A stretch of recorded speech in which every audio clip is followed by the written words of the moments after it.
안녕하십니까. 다들 잘 지내고 있죠? 지금은 점심시간이 지나고 몇 분이 안 지났어요. 그래서 한창 잠이 올 시간이기 때문에 오늘 수업은 조금만 할게요. 좋지? 그지? 수업을 언제 들을지 모르겠지만 각 반마다 듣는 시간이 달라서 어쨌든 선생님은 지금 밥을 먹고 잠이 많이 오는 시간이기 때문에 조금만 하고 오늘은 마치도록 하겠습니다. 지난 시간에 했던 거 자유낙하 운동 이어서 90페이지, 교과서는 90페이지 펴고 학습지는 이쪽 펴면 됩니다. 참고로 학습지를 쌤이 안 들고 왔어. 그래서 거기 보면은 수평으로 던진 물체 운동, 낙하 운동의 내용이 별로 없을 거야. 그거는 알아서 채워 넣으면 되고, 학습지를 가져오려고 하니까 쌤이 있는 곳이 여기가 앞 건물이거든. 근데 뒷 건물 저기 가야지 학습지가 있어. 귀찮아. 그래서 안 갈 거야. 그렇기 때문에 오늘 교과서로 수업을 진행을 할 건데 빈칸 학습지는 여러분들이 채워 넣으세요. 일단 지난 시간에 했던 거 우리가 복습 한번 해보겠습니다. 지난 시간에 우리가 이 자유낙하 운동에 대해서 했어요. 자유낙하 운동이라 함은 뭐가 없는 상태에서, 그렇지, 공기가 없는 상태에서 물체가 중력만 받아서 하는 운동을 자유낙하 운동이라 했었어. 그죠? 그러면 자, 지면 근처에서 공을 놓게 되면 이 공은 공기 저항이 없기 때문에 중력만 받아서 속력이 점점 빨라진다는 운동을 한다고 배웠습니다. 그죠? 이때 속력이 증가하는 정도를 보니까 처음 속력은 0m/s, 그 다음에 1초 뒤에 속력은 9.8m/s, 그 다음 또 1초 뒤에 2초가 지났을 때죠. 속력은 19.6m/s 속도가 나왔어요. 이때 속도가 증가한 정도를 보니까 얼마씩 증가했냐? 그렇죠. 1초당 9.8씩 증가했어요. 그래서 9.8m/s 제곱이 가속도. 여기도 9.8m/s 제곱이 가속도. 가속도가 똑같죠? 이렇게 1초당 9.8씩 속도가 증가하는 정도로 운동을 한다고 얘기했습니다. 이때 이 가속도를 지구에서 받는 중력 가속도라고 표현합니다. 그럼 중력 가속도는 얼마다? 그렇죠. 9.8m/s 제곱으로 지구에서는 운동을 한다. 항상 일정한 가속도가 일정한 운동이기 때문에 이거를 등 가속도 운동을 한다. 당이 아니라 등 가속도 운동입니다. 자, 그러면 오늘은 뭘 볼 거냐면은 효과 계속 꼬이네. 90페이지. 요거랑 비슷한 운동인데 오늘은 수평 방향으로 던진 물체 운동을 한번 볼 거예요. 자, 오늘 볼 운동은 내가 수평 방향으로 물체를 던졌을 때 이 물체가 과연 어떻게 운동을 할 건지를 볼 겁니다. 자, 그럼 그림을 한번 볼게요. 90쪽에 있는 그림이랑 동일합니다. 이렇게 난간이 하나 있고 공을 여기서 수평 방향으로 툭 밀어버릴 거예요. 이쪽으로. 그럼 공이 어떻게 떨어질까요? 공이 이런 식의 궤도를 따라서 떨어진다라고 가정을 합시다. 그래서 지면 근처에 이렇게 툭 떨어졌어요. 이때 공이 운동을 이제 설명을 할 건데, 참고로 뭐를 중점적으로 봐야 하냐면은 공이 운동 성분이 이제 두 성분으로 나뉜다는 걸 봐야 돼요. 첫 번째, 쌤이 지금 노란색으로 그리는 이 선은 공이 수평 방향이 속력 성분이라고 얘기할 겁니다. 수평 방향. 그 다음 노란색 말고 파란색으로 그러면 잘 안 보이겠지? 빨간색, 이쪽 방향의 속력 성분을 수직 방향의 속력이라고 할 거예요. 그러면 이 공이 속력 성분을 수평과 수직으로 나뉘었을 때 각각 성분의 속도가 또는 속력이 어떻게 변하는지를 봐야 될 겁니다. 자, 그러면 이걸 보려면 뭐를 기억하고 있으면 되냐면은 작용하는 힘이 있는지 없는지를 보면 될 거예요. 일단 내가 공을 던진 다음에는 수평으로 작용하는 힘이 있어요, 없어요? 없습니다. 수평으로는 아무런 힘도 작용하지 않을 거예요. 반면에 수직 방향으로는 아래쪽으로 중력이라는 힘이 작용하고 있을 겁니다. 그러면 잘 생각해봐. 수평 방향으로는 작용하는 힘이 없어. 그럼 속력이 변할까 안 변할까? 안 변하겠지. 그래서 공과 공 사이의 간격을 한번 볼 건데, 일단 90쪽에는 그 공과 공 사이의 간격에 대한 게 없습니다. 그럼 밑에 설명 한번 볼까요? 직각 삼각자를 이용하여 수평 방향의 공 위치를 아래 빈칸에 그려보자 라고 있습니다. 수평 방향 어떻게 그리면 되냐? 되게 간단해요. 이렇게 그림이 이렇게 나와 있죠. 우리 밑에 그림자를 안 그립시다. 그림자를. 처음에 공의 위치를, 처음 공의 위치 여기 잡으면 안 되겠네. 조금 일정한 시간 간격으로 공의 위치를 이런 식으로 그릴 거예요. 이것도 마찬가지 이런 식으로. 자, 이게 정확하게 떨어질는지 모르겠지만 여러분들한테 이 공과 공 사이의 간격이 수평 방향으로 공과 공 사이의 간격이 변함이 있어요? 없어요? 없죠. 이 간격이 일정하다는 얘기는 그럼 뭐가 되냐면은 속력이 변함이 없던 얘기 되겠죠. 그래서 수평 방향으로는 속력이 변함이 없는 등속 운동을 할 거예요. 이해했죠? 자, 왜? 힘이 작용하지 않기 때문에. 그러면 이번에는 수평 방향 말고 수직 방향을 볼 건데 수직 방향으로 공과 공 사이의 간격을 그리니까 이렇게 떨어졌어요. 자, 공과 공 사이의 간격이 점점 어떻게 됐죠? 점점 넓어졌죠? 아까 흡사, 자유낙하 운동처럼 공과 공 사이의 간격이 일정하게 증가하는 운동을 할 겁니다. 그러면 수직 방향으로는 무슨 운동을 한다? 그렇죠. 아까 봤던 자유낙하 운동과 동일한 등가속도 직선 운동을 할 겁니다. 수직 방향으로는. 왜? 중력이란 힘이 일정한 힘이 작용하기 때문에 수직 방향으로는 속력이 일정하게 증가하는 등가속도 직선 운동을 할 겁니다. 이해했죠?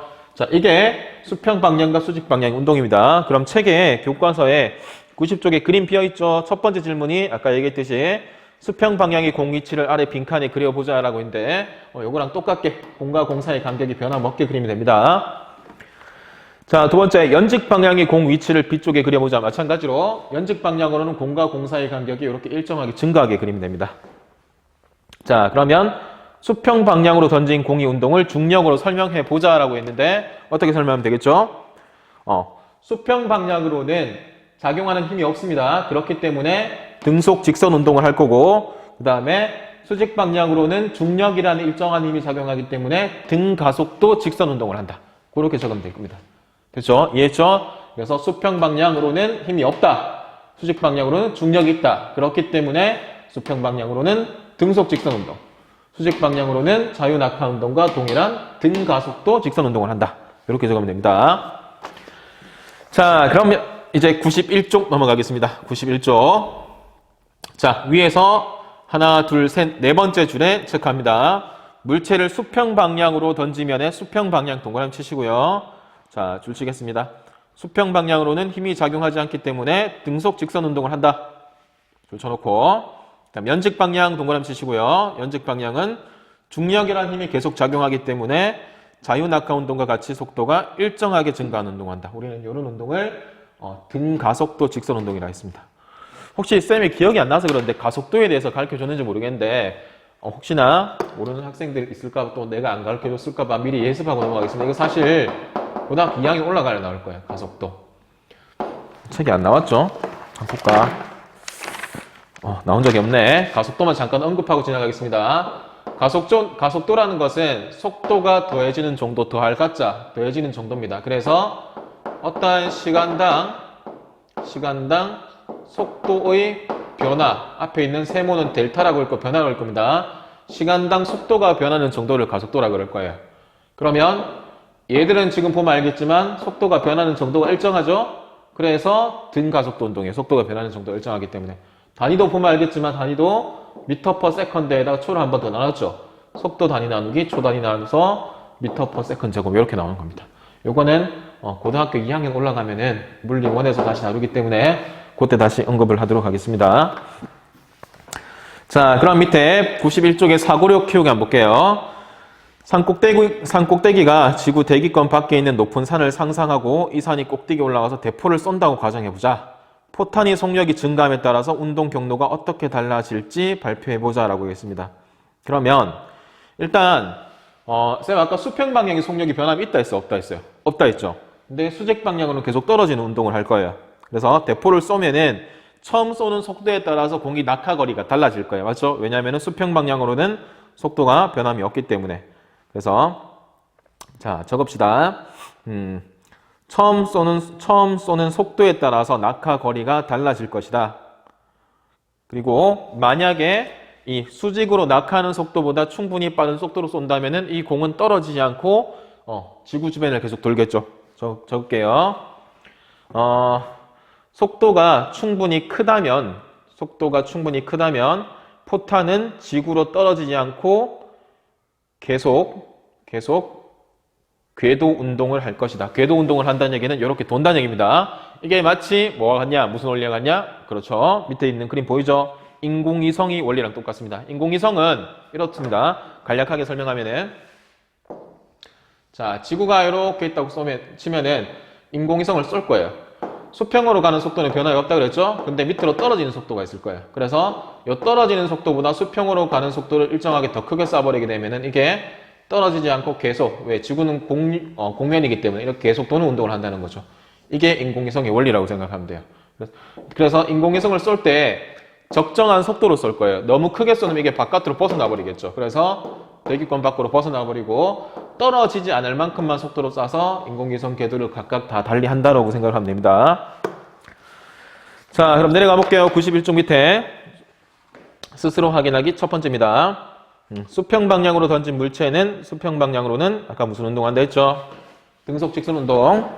그 다음에 연직 방향으로는 이 운동이랑 똑같다고 했습니다. 자유낙하 운동을 할 것이다. 두 번째, 공기 저항을 무시할 때 수평 방향으로 던진 물체에 작용하는 힘은 뭐밖에 없다? 중력밖에 없다. 중력뿐이다. 자, 그 다음에 세 번째, 물체를 수평 방향으로 던졌을 때 중력이 작용하지 않는다면 물체는 어떻게 운동할 것인가? 중력이 작용하지 않는 어떻게 될까요? 이게 밑으로 내려가 안 내려가? 안 내려가겠지? 그냥 일정한 속력으로 등속으로 계속 날아갈 겁니다. 계속 날아가는 운동을 할 것이다 라고 적으면 됩니다. 됐죠? 떨어지지 않고 계속 날아갈 것이다 라고 적으면 되겠습니다.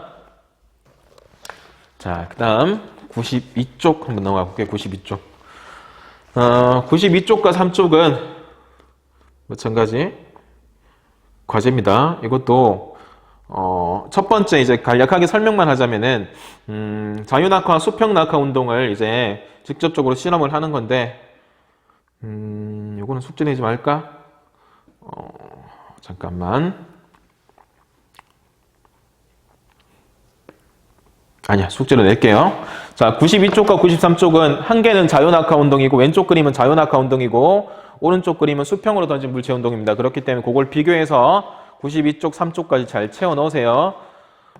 이거는 강의 영상에도 올려놓겠지만 92쪽과 93쪽은 자신이 채워 넣은 걸 휴대폰으로 촬영해서 리로스쿨에 올리기 바랍니다. 알겠죠? 일단 공지를 따로 하겠습니다.